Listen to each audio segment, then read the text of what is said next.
call the meeting to order. Clerk, call the roll, please. I was getting ready for the Pledge of Allegiance. Danko? Here. Yuri? Here. Reed? Here. Shire? Mayor Bedat? Here.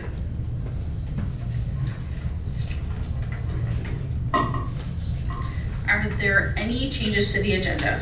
I don't have to be there.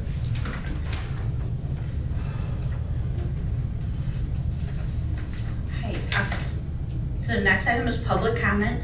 If you have comment for council, please come to the podium, state your name, and you have 3 minutes. And this would be comments not pertaining to the public hearing, which is action item 1 on tonight's agenda. You gonna do the pledge? Is that on our agenda? Okay. Can't do it if it's not on the agenda. Okay. Seeing no comments, we will go to our first action item.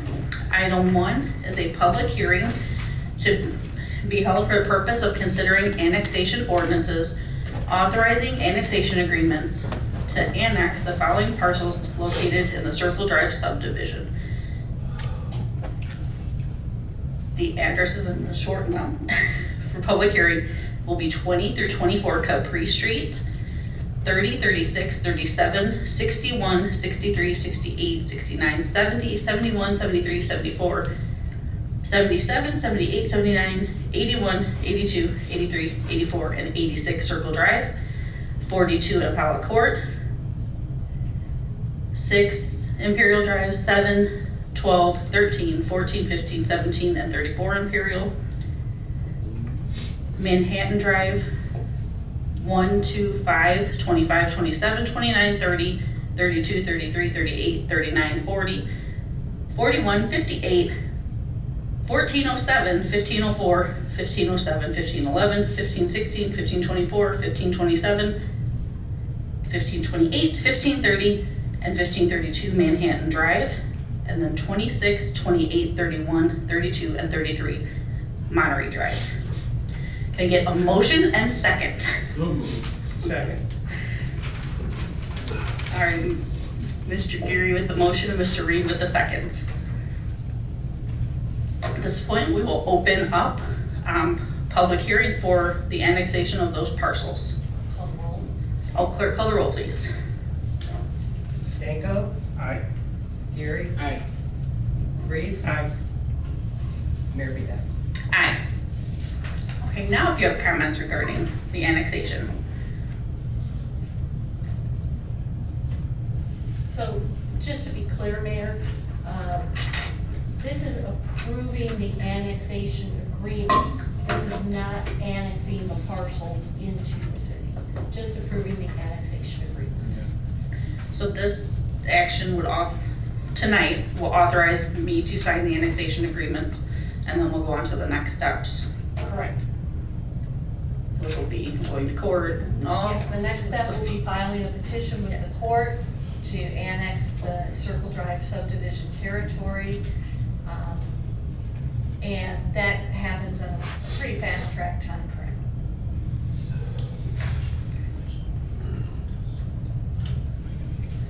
All right, any comments or from the public or council? All right, if there are no comments, I will request a motion and second to close the public hearing. So moved. Second. Okay, Danko with the motion and Reed with the second. Clerk, call the roll, please. Danko? Aye. Yuri? Aye. Reed? Aye. Mayor Bedat? Aye. So items 2 through 7 will be very much related. And each ordinance is going to authorize me to sign the agreements so that we can proceed to the next step. So item 2, ordinance 2025-32 is an ordinance authorizing the execution of annexation agreements with property owners located on Capri Street in the Circle Drive subdivision. Those are 20, 21, 22, 23, and 24 Capri Street for the city of Streator, LaSalle, and Livingston counties, Illinois. Can I get a motion and second? So moved. Second. Okay, Mr. Geary with the motion and Mr. Danko with the second. Any discussion? I think I'll mention that we have had 2 public meetings at the auditorium with this neighborhood so that they are aware of the steps and what we're doing. Okay, any further comments or questions? Clerk, call the roll, please. Danko, Aye. Gary, Aye. Reed, Aye. Mayor Beat. Aye. Item 3, ordinance 2025-33, ordinance authorizing the execution of annexation agreements with property owners located on Circle Drive and the Circle Drive subdivision. Homes 30, 36, 37, 61, 63, 68, 69, 70, excuse me, 71, 73, 74, 77, 78, 79, 81, 82, 83, 84, and 86 Circle Drive, or the city of Streator, LaSalle, and Livingston Counties, Illinois. I get a motion and second. So moved. Second. Okay, Mr. Reed with the motion and Mr. Gary with the second. Any discussion? Clerk, call the roll, please. Danko, Aye. Gary, Aye. Reed, Aye. Mayor Beat. Aye. Ordinance 2025-34, ordinance authorizing the execution of an annexation agreement with the property owner of 42 Impala Court in the Circle Drive subdivision for the city of Streator, LaSalle, and Livingston Counties, Illinois. Can you get a motion and second, please? So moved. Second. Okay, Mr. Danko with the motion, Mr. Reed with the second. Any discussion? Clerk, call the roll, please. Danko, Aye. Gary, Aye. Reed, Aye. Mayor Beat. Aye. Item 5, ordinance 2025-35, an ordinance authorizing the execution of annexation agreements with property owners located on Imperial Drive and the Circle Drive subdivision, numbers 6, 7, 12, 13, 14, 15, 17, and 34 Imperial Drive for the city of Streator, LaSalle, and Livingston Counties, Illinois. Can I get a motion and second? So moved. Second. Mr. Geary with the motion and Mr. Danko with the second. Any discussion? Clerk, call the roll, please. Danko, Aye. Gary, Aye. Reed, Aye. Mayor Beat. Aye. Item 6, an ordinance, 2025-36, an ordinance authorizing the execution of annexation agreements with property owners located on Manhattan Drive and the Circle Drive subdivision. These are house numbers 1, 2, 5, 25, 27, 29, 30, 32, 33, 38, 39, 40, 41, 58, 1407, 1504, 1507, 1511, 1516, 1524, 1527, 1528, 1530, and 1532 Manhattan Drive for the city of Streator, LaSalle, and Livingston Counties, Illinois. You get a motion and second. I'll make the motion. Okay. Second. All right, Mr. Reed with the motion, Mr. Geary with the second. Any discussion?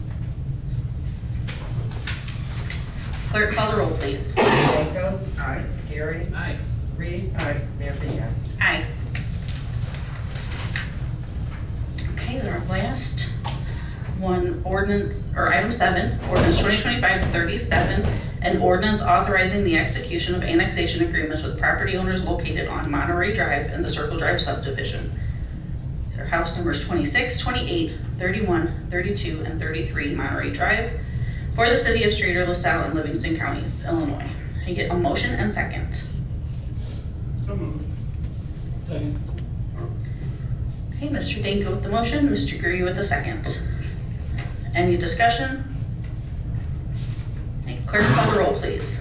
Danko, Aye. Gary, Aye. Reed, Aye. Mayor Beat. Aye. Go to item 8, resolution 2025-31, a resolution authorizing city manager to enter into a license agreement with Streetscapes DBA Streeter Wall Dogs for city property located at 517 East Main Street to be used for a mural panel and billboard for the city of Streator, LaSalle, and Livingston Counties, Illinois. Can I get a motion and second? So moved. Okay, Mr. Geary with the motion and Mr. Danko with the second. We'll go to discussion. I believe this was discussed at our town meeting, and the mayor distributed a picture of what Monroe's going to look like. So this is just moving it forward. And I will abstain from vote for this one. So just so that because I'm gonna sign the other half of the agreement as chair of Streetscapes. Okay. Any further questions on item 7 or item 8? Right, clerk, call the roll, please. Danko, Aye. Gary. Aye. Reed. Aye. Mayor Beeman. Abstain. Oh, Item 9, Resolution 2025-32, a resolution authorizing the extended term of the Municipal Insurance Cooperative Agency Insurance Pool and approving its amended bylaws. Get a motion and second, please. So moved. Okay, motion by Mr. Reed and second by Mr. Geary. We'll go to discussion. Well, there are a number of intergovernmental insurance pools in Illinois that were formed a couple of decades ago to deal with rising insurance costs. Cities and other public agencies banded together to cooperatively purchase insurance as well as professional assistance in managing the groups.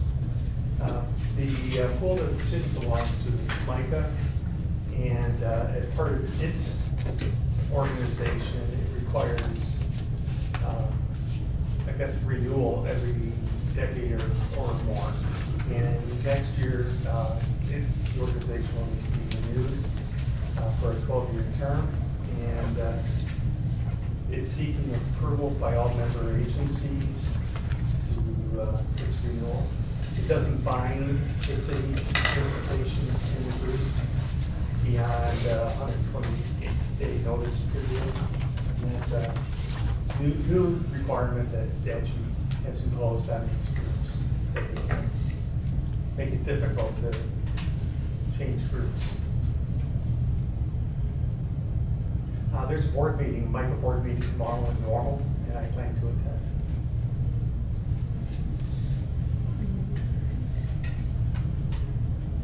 Any questions on? And this is all insurance with the exception of the health insurance, life insurance, employee benefits. This is property, auto, and workers' comp. We've been, I believe, members for quite some time. Oh, yeah, I didn't really go back and check what the situation.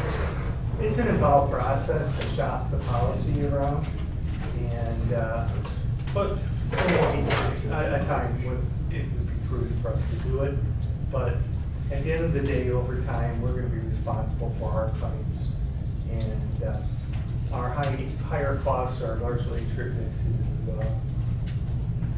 a number of worker comp insurance claims that we've had over the past few years.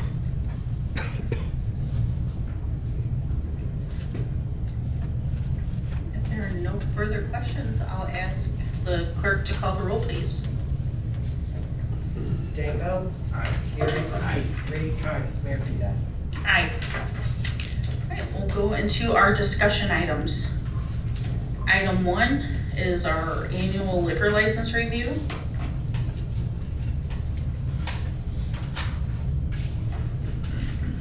And I believe the council has a copy of the current licenses. A year ago, we added one to Class A for someone, and they have since not put in an application, and I did follow up. This would be for the Park Shack. So I followed up and I have not heard anything back. So there's that one pending. The other item was for Class D restaurant, the bowling alley. It was an A and it was issued as a D this time.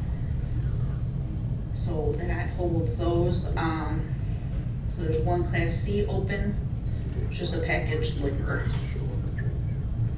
We do have some on the wait list. We have two Class A, is that Johnny Dollar's?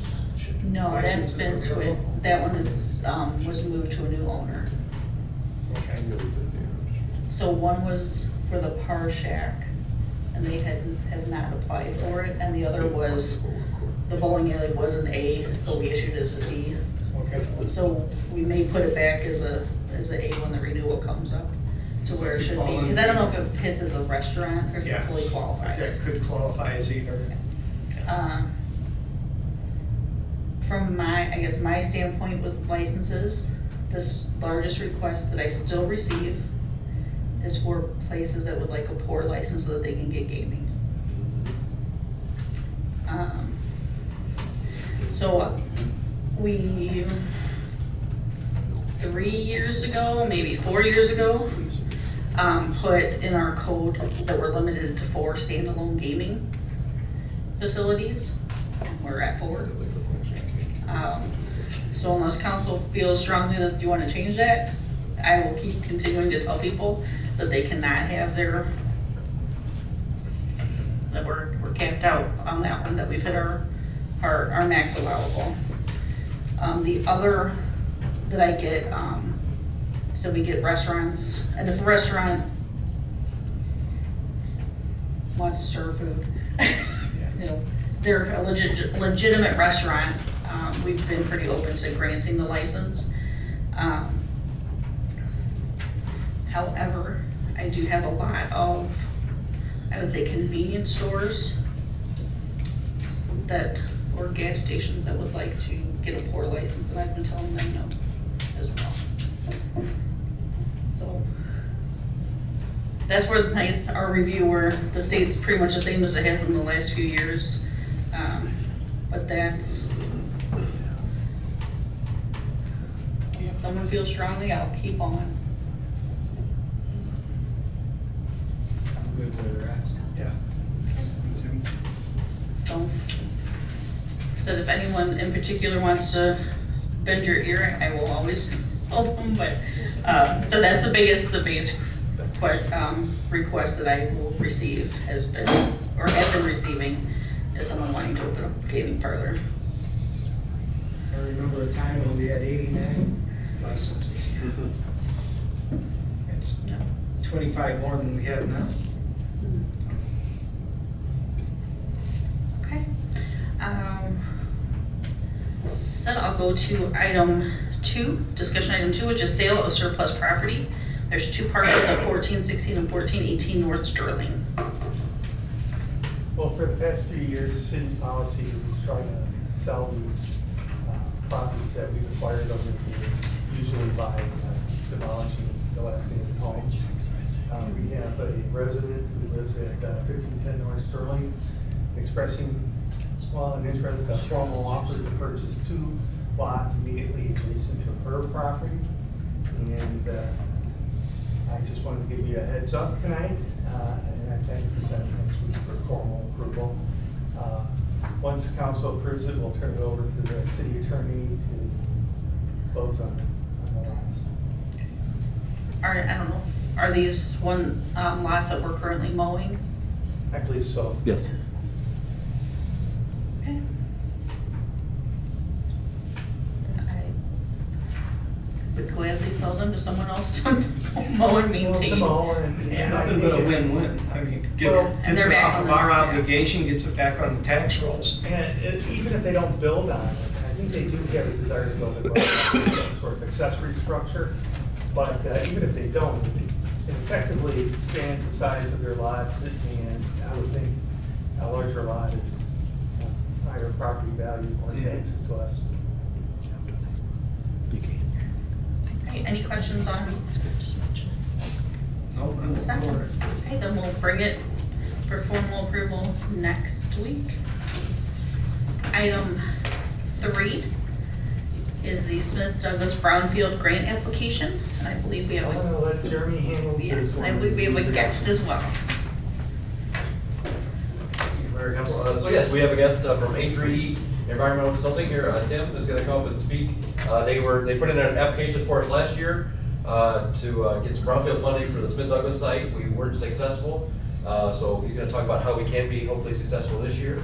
and move forward to get some money for testing and getting the phase 1 and phase 2 work kind of started out there so we can proceed to clean up. So I'll turn it over. Thanks. Hello, everybody. Madam President, I'm Tim Allen. I'm with A3 Environmental. I guess before we start, I wanted you to know that I was at one point a trustee in my town, which is Winfield, Illinois, so I'm going to make this as quick as possible. I had a little PowerPoint presentation. They told me, don't bother, let's go fast. So I don't want you to think I did not prepare for this. I'm just trying to make it as fast as possible. You're still welcome to email or present it, or, you know, Well, send it to council if you're, if you'd like. A couple of pretty pictures and some thoughts. So first off, and this is just for context, I was a sophomore in college in 1991, and my roommate from Illinois Benedictine College up in Lyle was a resident of Streator. So in the summertime, he invited me to come down to visit him, which I did. And he took me to the Smith Douglas plant. I was 19, 20 years old, something like that. And I was so shocked by that facility that even at that age, I went back home, found a library, old school, before the internet, and did the research to figure out what had happened on that site. So I am now 54 years old, so we're talking a long, long time that I've actually known about the site. Now, my life took a different track. I'm a business development person, so I wound up with this environmental company that I work with now. I was not a scientist and never have been. I've been a business development person. So it is actually very exciting to try to win some money for you guys so that it could get addressed, because it's been a long time coming, and I know you guys have seen the history on it. When I was there in 1991, there were piles of sulfur that were about 2 feet thick, around our ankles, and other chemicals. I don't know, has anybody else ever been there like that when it was real bad? All right, it was pretty shocking. And y'all know that it just barely missed being a Superfund site, and essentially it's been a problem for your community ever since. You know that we have sort of a three-way hookup with AC Power, which is a solar producer who has promised to pay you a significant amount of rent for that. AC Power can't put their solar facility in until the property is properly remediated. And then to get the money for that, we need the US EPA. Now, I understand from talking to the state of Illinois that the state of Illinois and the US EPA, they have grants that come at the state level. I don't know if you guys know about this, but so the US EPA directly can award the state a certain amount of brownfield funds.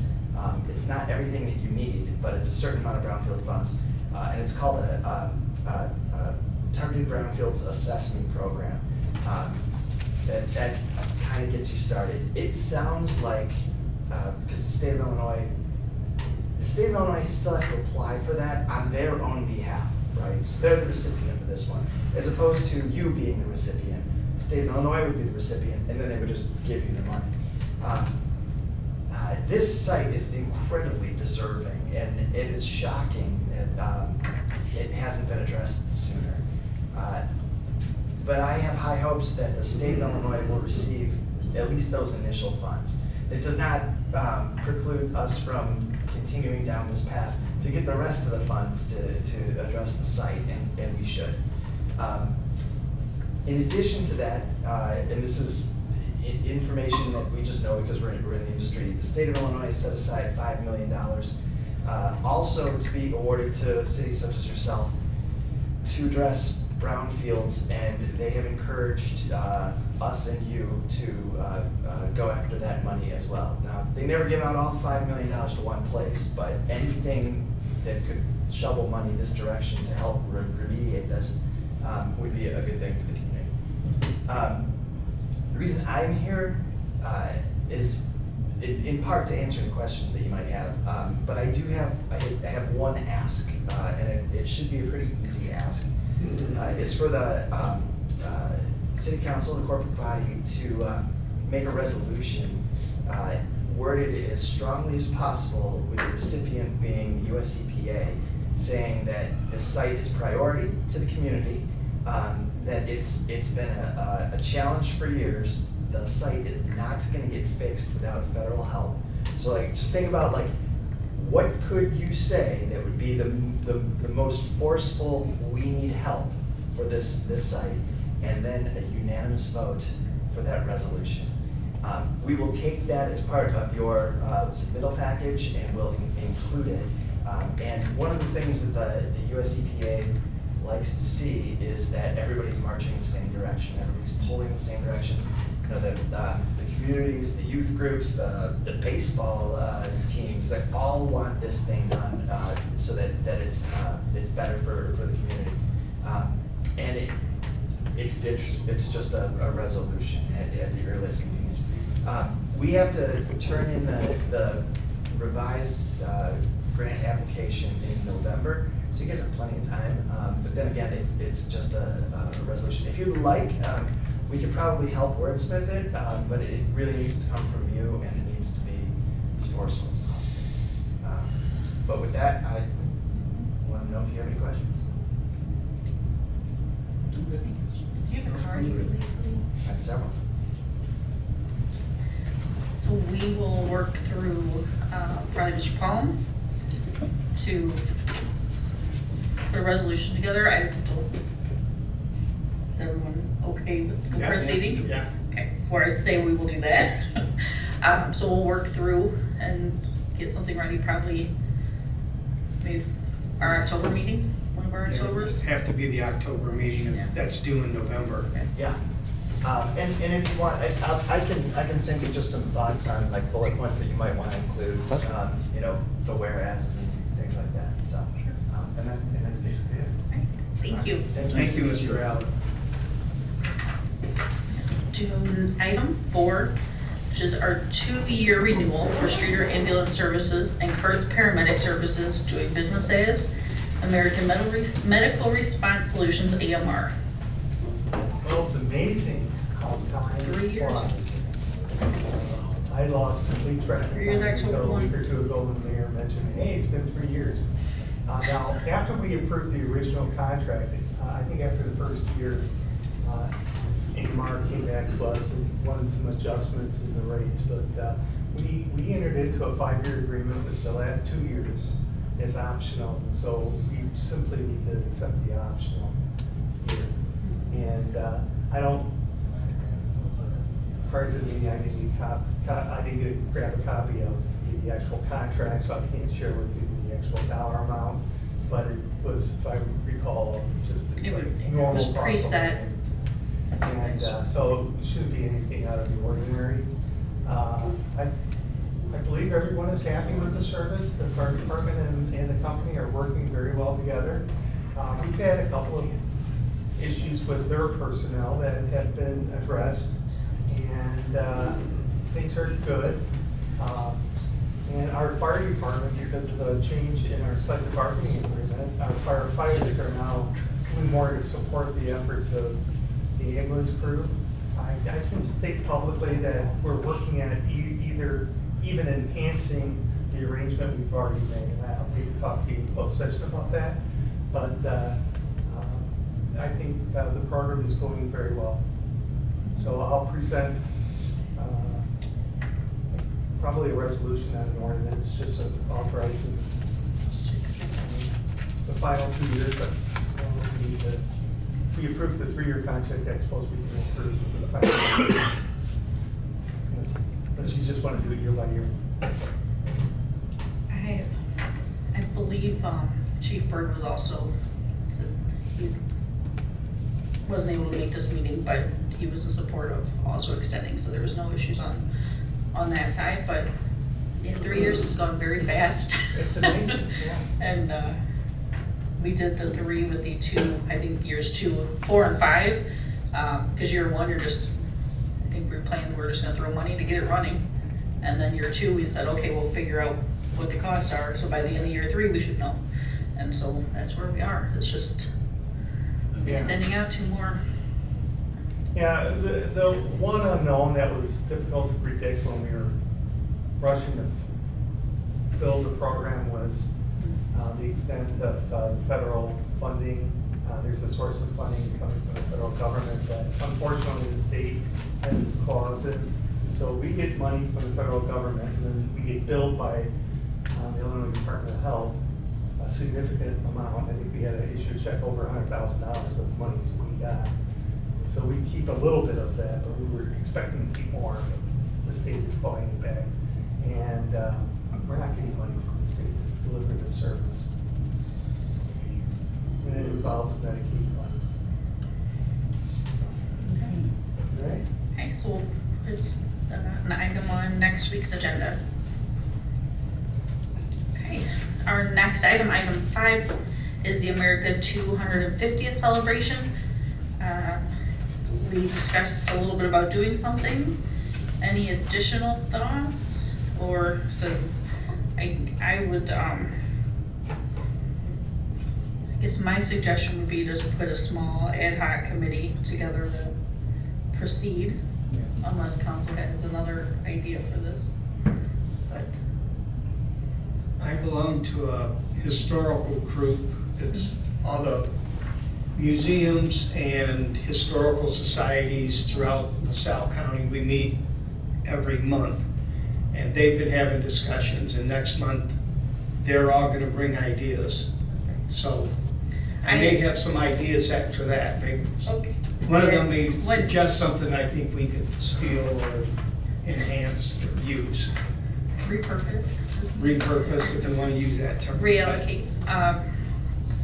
So when we did this SB Centennial, we pulled groups from the organizations that already had planned events and just asked to add a theme or something extra. So I would think we can go the same route for this and come up with a celebration for next year. So, everyone good with that one? All right, we'll go to item 6 for discussion, which is short-term rentals. Our current ordinance for hotel, I guess it's hotel motel taxes, chapter 332, and as we were looking, last month we did our mid-year review, and hotel motel taxes is about 7% of what it was budgeted. There's a couple things going on with that, but when I looked at the code, one thing I noticed was that it specifically calls out hotels and/or motels, and it's not necessarily covering your short-term rental homes, like your Airbnbs. We have, I'd say, approximately 10 in city limits, and I know that 2 of them are submitting regularly a hotel motel tax for it, but the rest are not. So I would like to clean up or add language in here to make sure that we're including short-term rentals.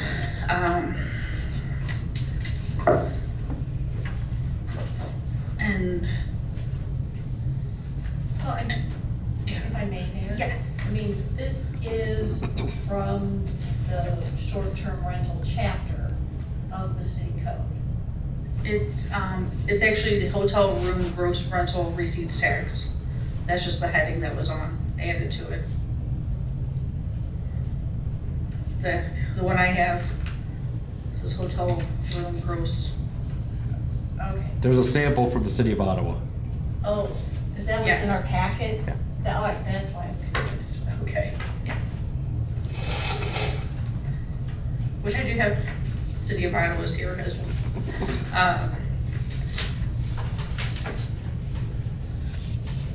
Yeah, short-term rentals are supposed to pay hotel motel tax, but we need to. I spell think it we just out a need to little more update our clearly. language a little. I do have another example, and this is one of our neighbors where they are requiring a business license, $100 a year. to register as a short-term rental. It's requiring an inspection, like similar to our rental program. And I've done those ordinances for a couple of smaller communities. Yeah, there's a license requirement, there's inspection requirements, there's occupancy limits, because I think we all know the problem with these things is they become party houses for prom-ups and bachelorette parties. Right. And like, To date, as far as I know, we haven't had that, but if we can, if we can cut that off at the pass before it happens, it'd be nice to be able to do so. so council would like me to provide a sample ordinance and posing those types of things, and happy to do that, and discuss it at Cowan. Yeah, the other favorite on this one was that short-term rentals shall not be in a recreational vehicle, meaning you cannot use your camper as an Airbnb in your driveway. So just things to think of that I would suggest that if they fail to follow the ordinance or to remit the hotel motel tax, that there be a substantial fine. Yeah. A financial incentive to be current. This current ordinance requires it, but they're just ignoring it. Right, and so I'm not necessarily concerned as, you know, the $100 license fee or anything, but, as I looked at ours, I just said, I think it needs updated, and I wanna make sure places are safe, and we're verifying that. So, if that's okay with council, we can continue a review.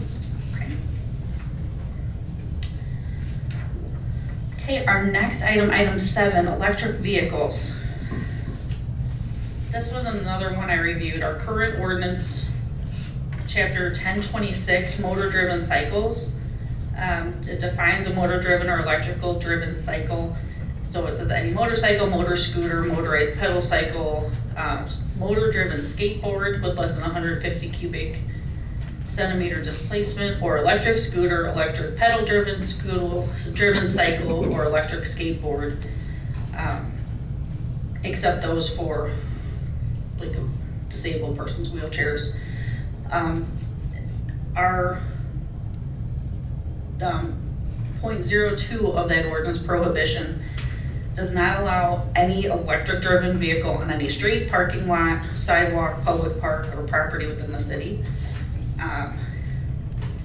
This was from our 2004 update of ordinances, and since 2004, I think e-bikes and e-scooters are much more popular, but they're prohibited in city limits as our ordinance currently stands. I don't think the police department's ticketing people on e-bikes or such, but I think we need to again update this ordinance a bit to. It's ironic, just in the last week, I had 2 people approach me on golf carts. Why don't we allow golf carts, other communities do? And I said, well, because they only go 10 miles an hour, and you're gonna have people pulling out on Park and Bloomington Street. You cannot drive them on Park or Bloomington. Well, you're not supposed to. Yeah. State. State highways, you're not allowed to, you can cross. My concern is but if you can't we say drive you on. can do it, and I have no problem with them using them on the side streets in the neighborhoods that you know people are gonna pull out onto the state highway if it's the shortest route to get wherever they wanna go. I'd like to be able to see us do it, but like I said, I have concerns about the safety of it. There's a group of 4 or 5 older guys in town, and got the big flag on the Scooters. Yeah. those scooters. I call them the scooter gang. Yeah, and I've spoken to a few of them. They come to the gym and at the clock every week, and they seem like nice guys, but I see them going down Park Street all the time. And it's like somebody's gonna get hurt if they keep doing that. But it gives them mobility, and we are an aging community. So I think we have to be a little conspicuous of that too. Well, and yeah, so in the packet, I included there was a law change last year at the state for, I believe, e-scooters. Right. And then a few years before that for e-bikes. And we have an e-bike rental business on Main Street, yet our ordinance says they're not permitted in the city, so. We need to update. So we need to, I just think we need to update it, to just be, I think, more appropriate to the times right now. There is a sample, in your packet, there's also a sample ordinance that was from IML regarding low-speed electric scooters, so. I think more work on this one, but I wanted to get the wheels in motion, Okay. Mayor, pun intended. one thing I noticed you left out when you were reading was the unicycles too. Oh, yeah, Yeah, you're gonna have to include that in whatever you're gonna do, because they're out here too. yeah. I think that's electric skateboard, but all look at. Yeah, I don't know how those work, you know. I'll never know, because they're too dangerous for me. Yeah, I'm not gonna try, but I see those guys going down the street with them. Yeah. It's amazing they can keep their balance on those unicycle things. And I know council had at least once before looked at golf carts. And people complain, if you allow those, the four-wheelers are think it's okay. I think the four-wheelers think it's okay regardless of Yeah. that, but just something else to consider moving forward. So, we can add more, detail on the vehicles, but I wanted to bring that up as well. Okay, item 8, 5-year road plan.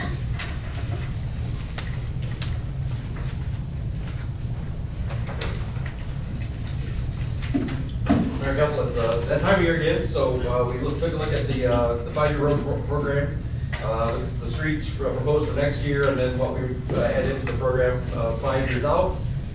So the work, of course, you see going on this year, Iowa Avenue is still continuing.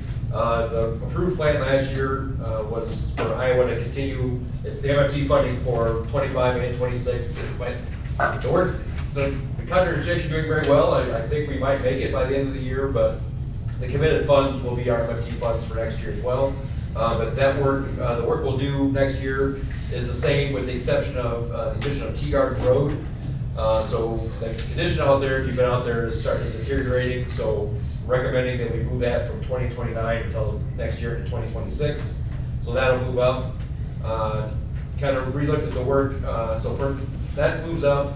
There was an addition of the 600 block of East Ralph Plum.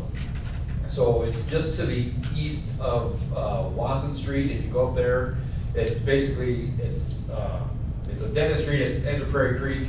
We actually did a little maintenance work on it when we did Sterling Street a couple years ago, so we could take it out and put T-Garden in, is how that worked out. So we're still gonna do the 700 block of Ralph Plum, which is the east side of Prairie Creek, which ties in with the 1200 to 1400 block of North Everett. So they're right there together, kind of a T. So the money-wise there stays the same for next year. We'll move T-Garden ahead, so based on that condition. And then for the only other changes then are the streets that got added into 2030, looking out 5 years. The general revenue job will be Livingston Street, the 11 and 1200 blocks of Livingston over by Bosnick, the 100 block of South Everett, the 200 to 300 block of South Wasson, so that's right there by Bridge Street, south of Bridge. And then Livingston Street, the 200 and 400 block of East Livingston there, down by the St. Michael's School.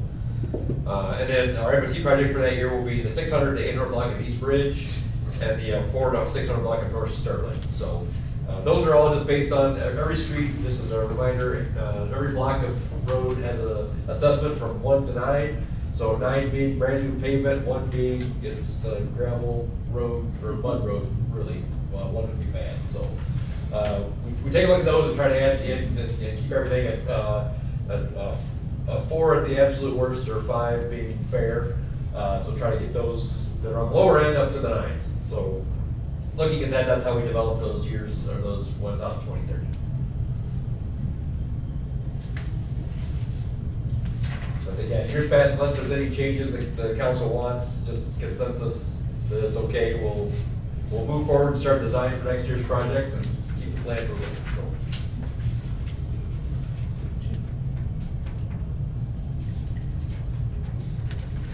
No, I know West Sumner, it's 2 years out, but that is getting pretty, the 100 block, the road's starting to, it's almost a single lane at this point. Yeah. But I know And that's MFT fund, so we're. Yeah, we have to, and it's, you'll see that's a $500,000 project, it's a large project, because we're gonna completely rebuild that, section. So, Public Works guys have been out spray patching and are gonna, try to keep it together for another season, and then we'll get in there and fully rebuild it. So quick and dirty math, anywhere from 800,000 to 1.4 million a year is planned for road work. Yeah, between the MFT and the half-cent sales tax fund, so, or penny sales tax. Do you have an update on Kelly Street?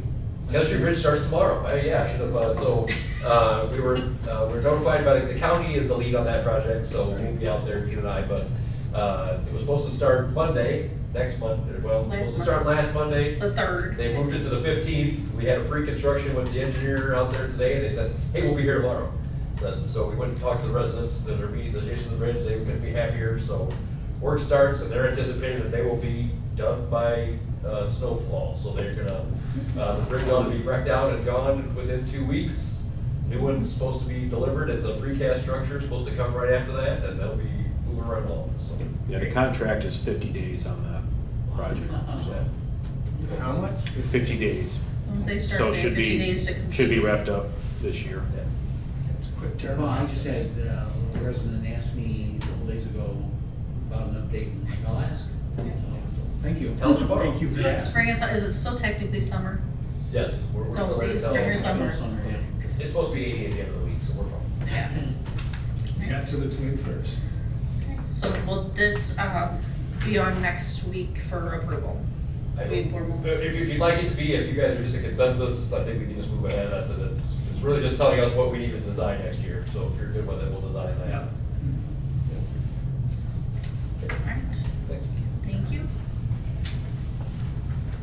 Next discussion of the night is item 9, the Logan's Oasis update. I see you here.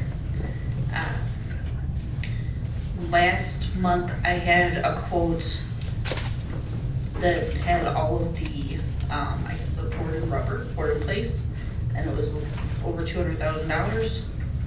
It may have been a little shocking to you. So when this project originally started, there was a large layout that I shared last month. And like everything, by the time funds were raised, costs went up. And so some of the items were removed. So this, I went through the original and the current layout. And these were the items that were taken out to try to get the order placed and save some funding. And so there's a subtotal, and then once you hit a certain level of order, they call it a grant, but it kind of discounts that. So this would be just to purchase additional equipment. We'd still have to install, put in, if we, probably that rubber's poured in rubber, do the site work. But we need to quote all of that and figure out installation, we need to know what we're installing. So this is the next step, would be to decide if we want to go ahead and just cover the rest of it.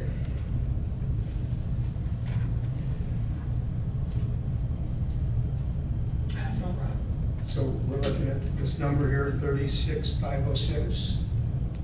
Right. And the rest of the equipment's been placed on order. So orders entered and ready to go. I think it would be money well spent. Yeah, We we've saved enough over the years by not doing any recreation, we can afford this. Yeah.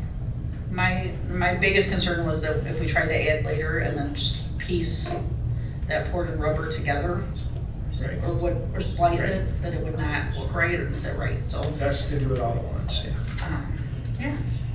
The only, and someone at the Parks Board did say if you know, they were thinking of ways you could get around it and said, well, maybe if you wanted to do it later, you could build like a fun bridge and have grass in the middle, but I think if we're gonna do it, let's do it. Do it right the first time, and that's Yeah. fine. So if council has a consensus, do we, put a resolution for next week just to move forward with that? Okay. And then when that's complete, I will work with Melissa Creighton, who's in the audience. I'll probably have you work with Jeremy so that he can get where all the posts need to go and get that layout, and that way we can get the installation quoted out. Okay. And that includes the bids to start, for, you know, building bids, you know, you get that out there, when do we start on that? Everyone's asking me questions, I don't know what to say. Well, so if we get this one, I'll loop Jeremy in and we'll start working, get that. We'll announce officially before we put the bids out, but. And what do you think of an estimated time where we're actually gonna start building and maybe have it up this fall? Hopefully, that was just my vision and hoping, it's still. I think fall may be hard, by the time we get the layout and go out for bids and the engineers, you guys gotta do your fun stuff. But I would think probably spring would be our plan, just so that the ground, yeah. But if we have a nice winter, hopefully we will. We'll see. But we'll keep you in the loop for sure. And thank you for all the work you did on getting us to where we are. We'll get better prices from a contractor if we give them a longer window to build. Yeah. We'll be paying a premium If we want to hurt, strict yeah. deadline, you know, because they have other projects that they have to work this project around in order to be efficient.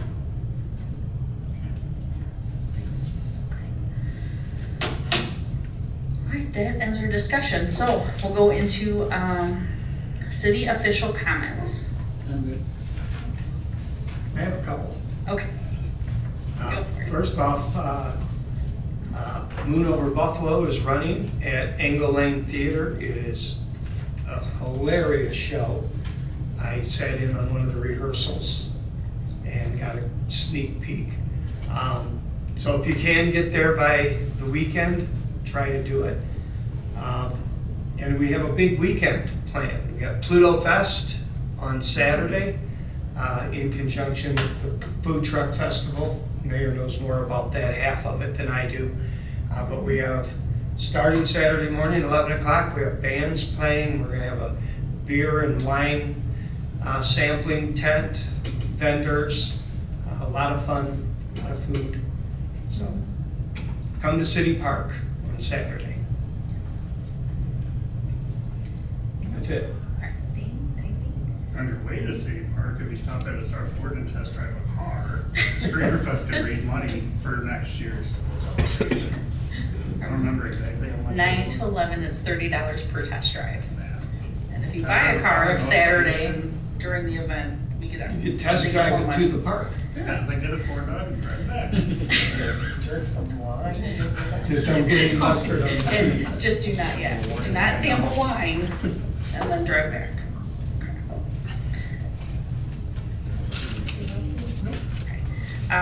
We have the item on the mural agreement, and it is starting tonight. They are probably in the city park right now, projecting it onto the panels. And so that'll start tracing it tonight and then paint tomorrow. Hopefully done Saturday, we will see. Again, mentions Pluto Fest, Streator Fest, or Streator Fall Food Truck Fest in the park. This weekend there are 14 food trucks right now that are scheduled. Hard to make a decision when there's 14 of them. There's also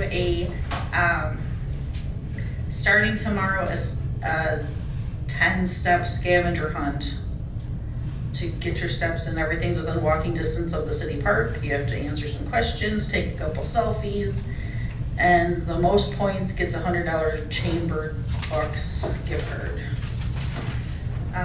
September 26th and 27th, the Chamber's having a Fall in Love with Streator event with a scarecrow competition, and some of the shop's small businesses are participating. And then for just something to think about, and we'll discuss next week, our October COW and council are back to back because the first day of the week, or first day of the month is a Wednesday, so the second Tuesday and the third Wednesday are next to each other. So we can do that or move one of the meetings to better accommodate. So think about what you want to do for that for next week. Anything from COW? Yes. I have one item. We will have on the agenda for next week resolutions to purchase 3 parcels from the LaSalle County trustee. We've done this before. It allows us to get those properties for a very small amount, and they're demolition projects. So it's a very efficient way to proceed for the city. So we'll have those on the agenda next week. Then I will request a motion and second to adjourn to closed session for the purpose of discussion of legal matters under 5 ILCS 120/2, 1 and 5 of the Illinois compiled statutes. This is, okay. Mr. Geary with the motion, Danko with the second. Clerk, call the roll, please. Danko, Aye. Gary, Aye. Reed, Aye. Mayor Peacock. Aye.